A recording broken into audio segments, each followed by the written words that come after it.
আমাদের এই পৃথিবীর জীবন শেষ হয়ে যাওয়ার পর শুরু হবে চিরস্থায়ী আসল ঠিকানা। সেই চিরস্থায়ী ঠিকানায় যদি আপনাকে জান্নাতের 1টা 2টা 3টা দরজা নয়, বরং 8টা দরজা দিয়ে আপনাকে ডাকা বা আহ্বান করা হয়, তাহলে কেমন হবে আপনার অনুভূতি? সুবহান আল্লাহ, সেই অনুভূতি অবশ্যই বলে বোঝানো অসম্ভব বিষয়। সেই চিরস্থায়ী জীবনে যেন আপনাকে 8টি দরজা দিয়ে ডাকা হয়, তার জন্য বিশেষ একটা আমল রয়েছে। জি হ্যাঁ, আপনি যদি ওযু করার শেষের দোয়াটা পড়েন, তাহলে আপনার জন্য জান্নাতের 8টি দরজা খোলা থাকবে ইনশাআল্লাহ। এ বিষয়ে প্রিয় নবী বলেন, তোমাদের মধ্যে যে কেউই সম্পূর্ণরূপে ওযু করার পর নিম্নের জিকির পড়বে, তার জন্য জান্নাতের 8টি দরজা উন্মুক্ত করা হবে। যে দরজা দিয়ে ইচ্ছা সে প্রবেশ করতে পারবে।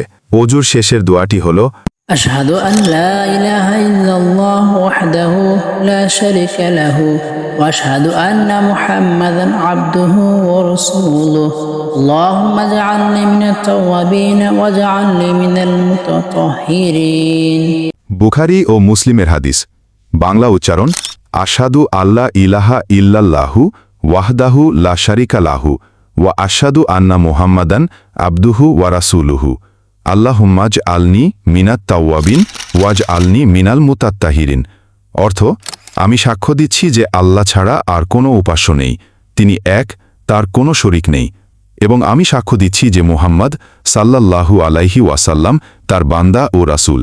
হে আল্লাহ, আমাকে তাওবাকারীদের অন্তর্ভুক্ত করুন এবং আমাকে পবিত্রতা অর্জনকারীদের অন্তর্ভুক্ত করুন।